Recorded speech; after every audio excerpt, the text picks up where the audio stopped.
Yeah, so we're going to talk about herbicide resistance. But for your own information, we have not yet recorded any herbicide resistance in Zimbabwe. But of course, with some insecticides and fungicides, resistance has been reported.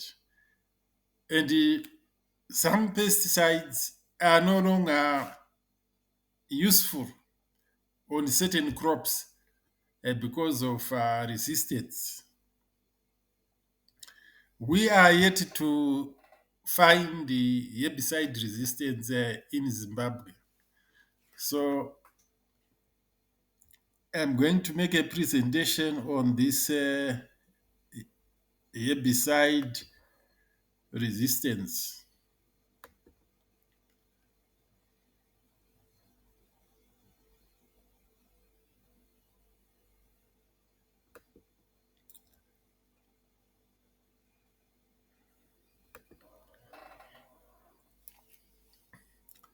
So let us look globally where we find hotspots for herbicide resistance. It's mainly prevalent in the US, Europe, uh, China, then Australia and New Zealand, South Africa, I think Egypt, in Kenya, Sudan, we have it. Probably in Nigeria, West Africa. But if you look at Zimbabwe, we have not yet reported herbicide resistance. Probably it's due to the intensity to which herbicides are used in the world. In this country, maybe we are not using a lot of these herbicides to the extent that our weeds can develop resistance. And of course, it's quite a complex question to say why in Zimbabwe we don't have herbicide resistance, or in some parts of African countries.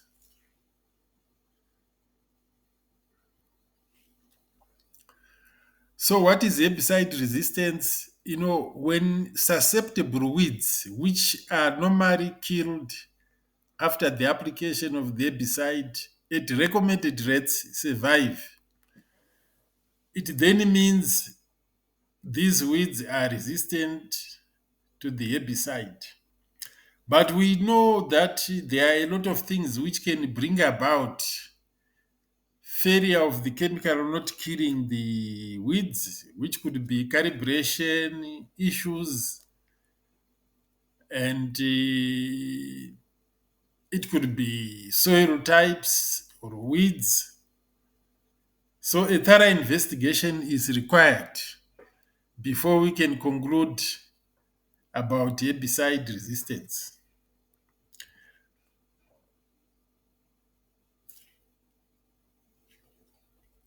And normally, with the time, when you are using your herbicides, there's a period when you don't detect it, then it can increase. Then at this stage, then we have serious problems. Probably we are at this stage where we are not seeing it. So how does herbicide resistance come about? Within a given population of weeds, there could be a few weeds which possess genes for resistance to the herbicides. And these are normally in the minority. So if you use your herbicide, probably you will fail to kill one of the weeds which is resistant. The next time, if it flowers, maybe you ignore it. You say, this is just one weed. There's no need to worry. It's going to produce some seed. So next time around, when you spray, you now have a couple of these weeds which will not be killed. Then eventually, with the time, you end up having the majority of the weeds being now resistant. And at that stage, this last stage, you are now having problems in using your herbicides. And we are saying your herbicide is now failing to kill the weeds. Then you are now having resistance. Again, here you start spraying. A few weeds are left, the red one from the green ones. Then eventually we are building the population of the red weeds which are resistant. And the next time when you use your herbicide, uh, then it will fail to kill the weeds. So we say herbicide application constitute what is known as the selection pressure. So this selection pressure will result in the dominance of resistant weeds being built up in your fields. So in a given weed population, you have a population of weeds probably with the resistant genes, and they are representing a very small proportion of the total population of weeds. So in a given population of weeds, a few of those weeds will possess genes for resistance. So the frequent use of the herbicide creates selection pressure on the population of weeds. The population of resistant weeds will now increase and become the dominant weeds. And at that stage, the herbicide will fail to control these weeds. And we will say we now have herbicide resistance under field conditions. These are some of the weeds which have been reported to be resistant to the herbicides in some areas. So what could be the mechanisms for resistance? We have got target site resistance. We have got the enzymes or a change in the primary structure of the enzyme. You could have single point mutation on the gene. This is just a model to demonstrate how resistance can come about. We have got a susceptible plant, and this is the herbicide, which can nicely fit at the target site. And as a result, the plant may die because the herbicide is expressing its mode of action. In the resistant plant, we have got a modified site of action. So this herbicide won't fit nicely. In fact, it's not going to fit there. This will cause the plant to survive. This could be happening with the site of action such as acetyl coenzyme A carboxylase or ACC case. So acetyl coenzyme A carboxylase gene has been reported in grasses, and there has been some resistance in Avena fatua, where the herbicides in the aryloxyphenoxycarboxylic acids and the cyclohexylidiones are now failing to control Avena fatua.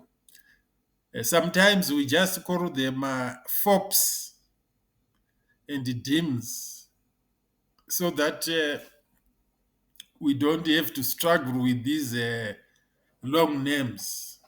FOPs represents hydroxyphenoxycarboxylic acids. DIMS represents cyclohexene.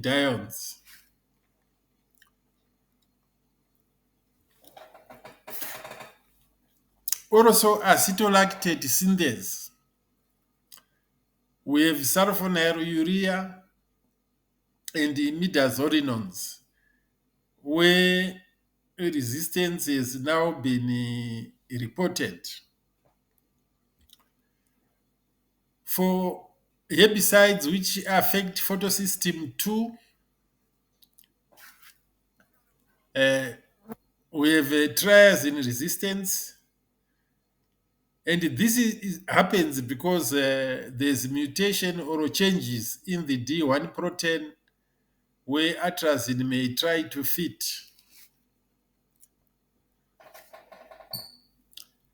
In photosystem 2 is one, where we have diverting herbicide.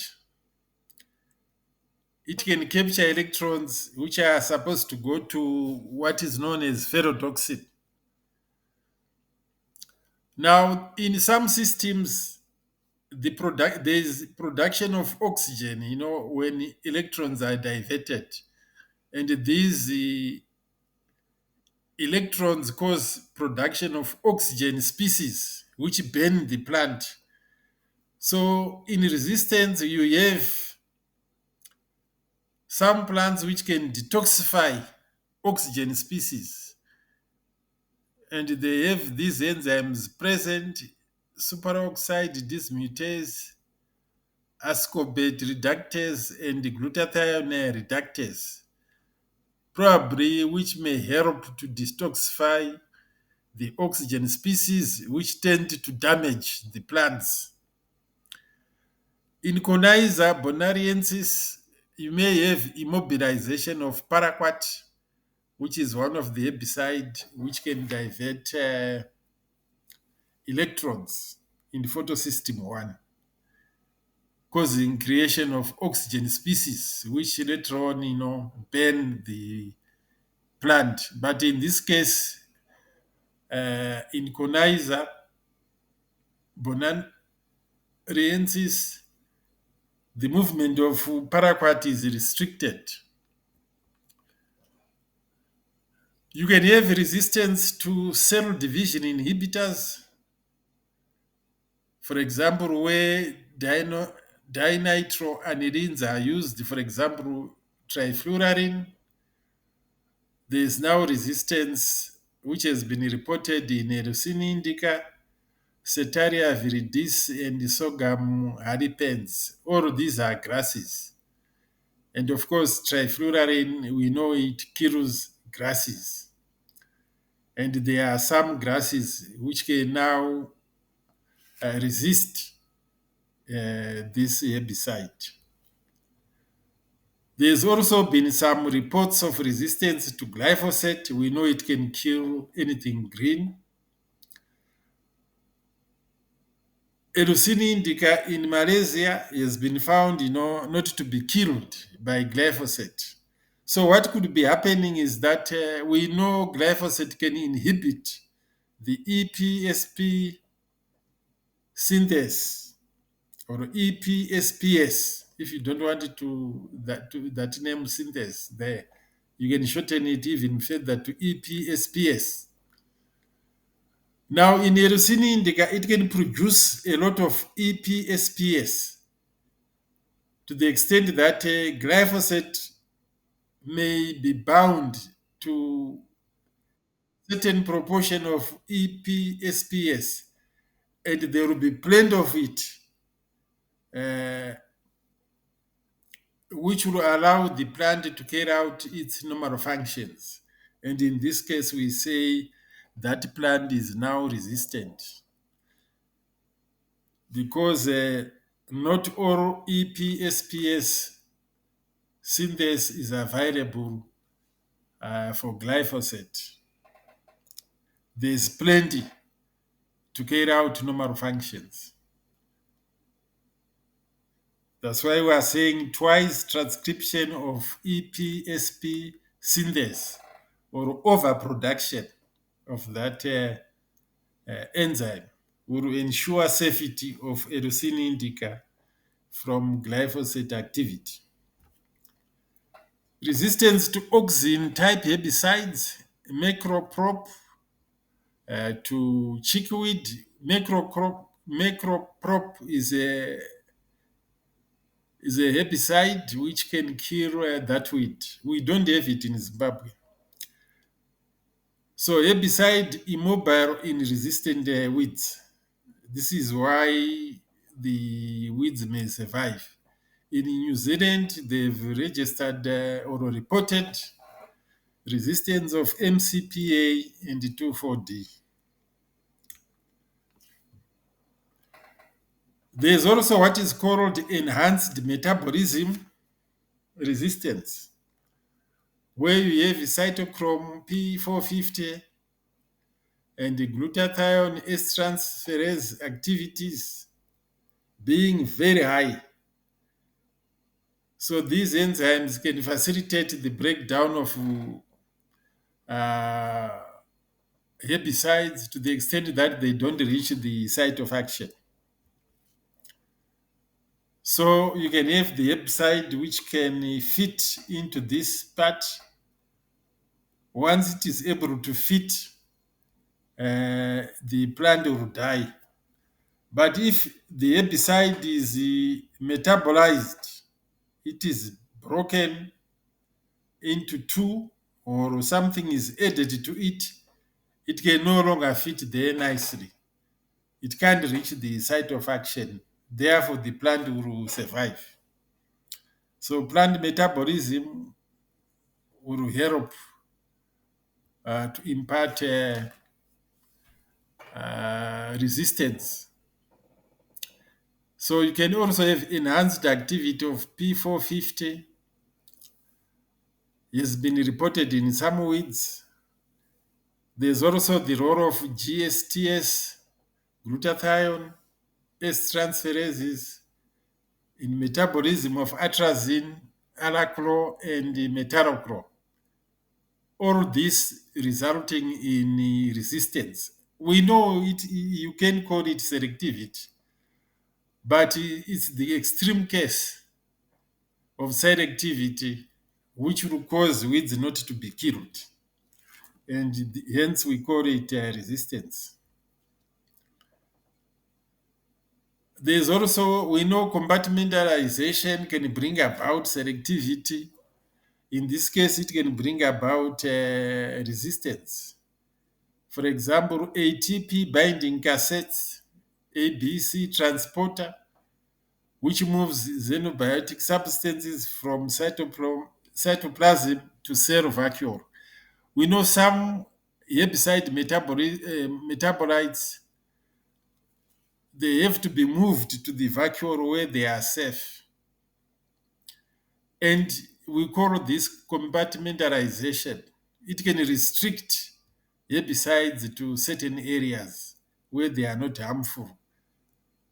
In the vacuole, they can undergo conjugation with the glutathione, which further makes the herbicides safe for the plant.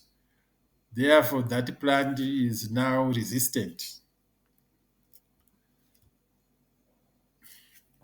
So this is the model to explain what I've been talking about. You can have the herbicide which can nicely fit to the target site and it produces some results, which is plant death. But if you have the herbicide which can be transported to the vacuole fast enough, it will avoid going to the site of action. And this plant will survive. And that could be resistance. You may want to know this terminology, what we call cross resistance. In cross resistance, we have resistance to a number of herbicides due to only one resistance mechanism. So there are a lot of herbicides with one resistance mechanism. This could be altered target site resistance to many herbicides. One system controlling many herbicides, cross resistance. Then multiple resistance. This is resistance to two or more herbicides due to the presence of more than one resistance mechanism. So in multiple resistance, there are more mechanisms of resistance which are involved. For example, where you can have ACCKs and ALS inhibitors. So what are the factors which affect the speed at which resistance can develop? The initial frequency of resistant individuals in the population may determine whether resistance is going to take place. Probably our seed banks in Zimbabwe have got very low, resistant individuals, insignificant resistant individuals. Size of seed population in the seed bank and the length of time seeds remain viable is also a factor. The susceptibility of weeds, repeated use of herbicide with the single mode of action every year. This can lead to herbicide resistance. Use of herbicides with a long period of activity, especially persistent herbicides like atrazine, they are likely to lead to resistance. Use of herbicides with a highly specific single mode of action, like the sulfonylureas, it can lead to herbicide resistance. Now, what sort of strategies can we use to prevent herbicide resistance? We can rotate herbicides with a different mode of action, or we can use herbicide mixtures instead of applying a single herbicide at a time. The herbicides should have different mode of action. We can use herbicides when only necessary.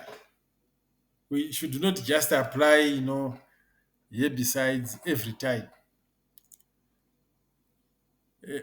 We should control weed escapes. Weeds which escape control, maybe they carry resistant genes. We should clean our equipment so that we don't spread resistant weeds.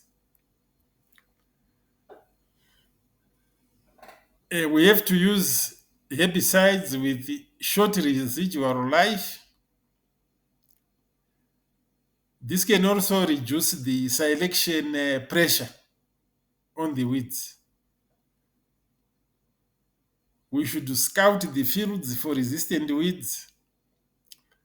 So there's need to remove weeds which are not controlled by the chemical. In case, you add more of the weed seeds of the resistant type. We should also adopt integrated weed control strategies. We should also adopt crop rotation. Crop rotation means using herbicide program, making it difficult for resistant weeds to increase.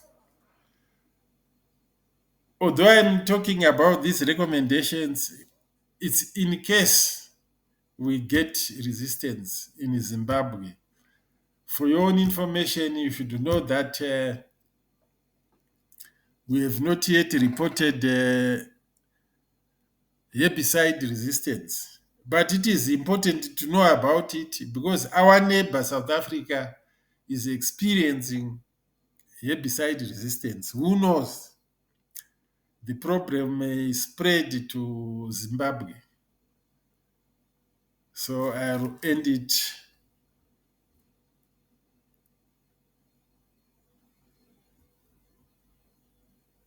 I'll end here.